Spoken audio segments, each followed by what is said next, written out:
Yo, it's Bryan here. Today, going to be talking about the San Francisco 49ers and final predictions before the regular season starts. So before I get that started, I'm going to be talking about the 53-man roster. Just got released today. Wanted to make a video on Saturday, but decided to make one today just to see what the 53-man roster looked like. And I pretty much wasn't surprised. I thought everything I got was right in the nail in the head, whatever you call that quote right there. But I'm surprised that they only kept two quarterbacks. They only kept Brian Hoyer and CJ Beathard. I thought they were going to keep Matt Barkley, but they decided not to keep him for whatever reason. And I can't really blame him for that. If they really think CJ Beathard is going to be the next big thing, if he's going to be the next great backup quarterback for right now until he could be a starter for the 49ers, then I guess I don't blame the 49ers and John Lynch doing that and what have you.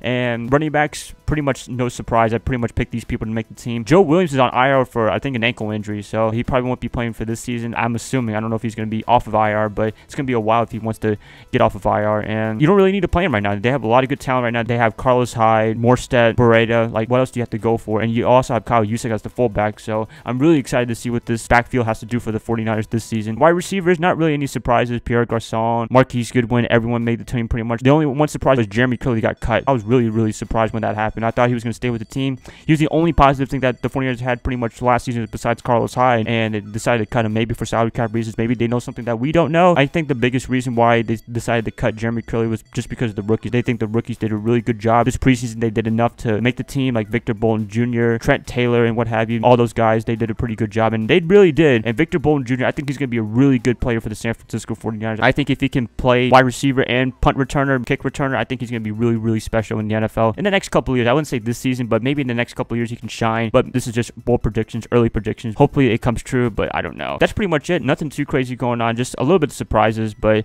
other than that, I mean, pretty much I kind of knew the roster beforehand. This is just more of a confirmation with the 53-man roster. It's kind of sad to see a lot of players go. A lot of great players, I would say. Ahmad Brooks, I think he's with the Green Bay Packers now. I wish he was still with the 49ers, but you got to go with the young guys. The same case with Jeremy Curley as well, but you got to move on, so I can't really do anything about that. But anyway, it's going to be ending the conversation about that. Going to be talking about final predictions for the San Francisco 49ers. What are they going to go this year, pretty much? The record-wise, number-wise, what have you. If I had to make a prediction after seeing the preseason, the draft, everything, wow, it took that many months, and now we're already here. It's a football season. And for offense, I guess I'm going to do statistics for both offense and defense. So offensively, I think they're going to be okay. I don't think they're going to be anything special this year. They have Brian Hoyer, CJ Beathard. I think they're okay quarterbacks, but they're not like life-changing quarterbacks in my opinion. But maybe I'll be wrong about CJ Beathard, but as of this season, just 2017, I don't think they're going to do anything super crazy. So I would say the offense can go at most maybe top 20, maybe 15 to 20. I think that's a pretty good ballpark. I hope they don't go like top 25 or like in the bottom half of the league. That would be very terrible if they did that, because this is Kyle Shanahan we're talking about. He's the offensive coordinator / head coach. He's the mastermind of offense, hopefully, and I think they can do a lot better job than with Chip Kelly and Jeep Christ a couple years ago. That was just awful to watch the offense, and I think Kyle Shanahan is going to make the offense just a little bit more watchable this year. And you also got the backfield with Carlos Hyde, Matt Breida, and Raheem Morstead. Just looks really good. And the wide receivers, they look, I think, a lot better this year than they did last year. Last year, man, they were just dropping balls, nothing good going on.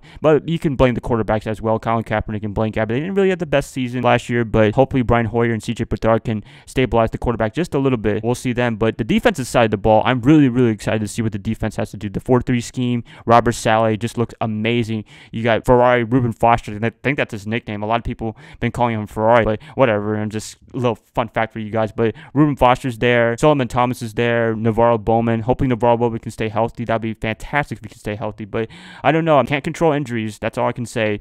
And the defensive backfield looks not too bad. I think that's the only weakness I would say for the defense on paper, but I think the front seven is going to look really good this season. I really think so. I think they can go maybe top 15 in defense, I would say. I think they can do a lot better than they did for the past couple of years, especially last year.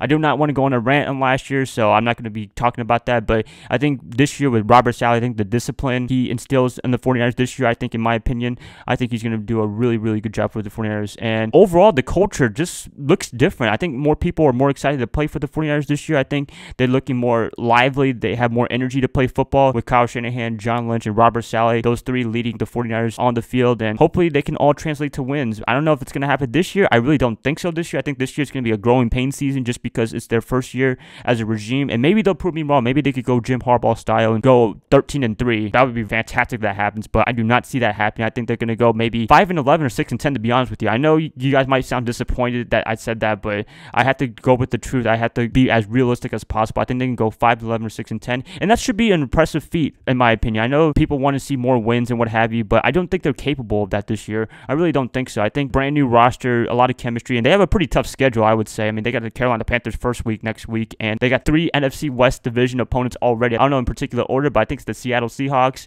Arizona Cardinals, and LA Rams. Wow, that is just tough right there. I know they beat the Rams last year twice, but I mean, Jeff Fisher, but it just looks really, really tough this year. And the Rams, they also got Wade Phillips, pretty damn good defensive coordinator with the Denver Broncos. Remember a couple years ago, the Super Bowl? Yeah, that was him being the defensive coordinator right there. So there's the LA Rams for you guys, but it just looks kind of brutal in my opinion, and hopefully they can eke out some upsets. That would be great. Hopefully they can beat the Panthers and Seahawks. If they can do that, they can go 2-0 against the Panthers and Seahawks. That would be fantastic. I think they can have a really good season if that happens, but I don't know if I can see them winning any of them. I don't know. It looks really tough right now. I'm being a pessimistic kind of, but I'm being a realist at the same time, so maybe they can shock me and go 10-6 or something like that, but in my opinion, I just think they're going to go 5-11 or 6-10 in my opinion. This is just the first year, so I won't be going anything too crazy. I mean, I wouldn't be disappointed at all. I'd actually be happy if they went 5-11, 6-10. I mean, the debacle with Chip Kelly and Jim Tom Sula, that was no fun, so we'll see then. This is just my predictions. I guess a little analysis on the roster and what have you, so please let me know what you guys think about the 49ers this year. Do you think it's going to be a good season? Do you think it's going to be a bad season? What is your final prediction for the San Francisco 49ers after seeing the preseason,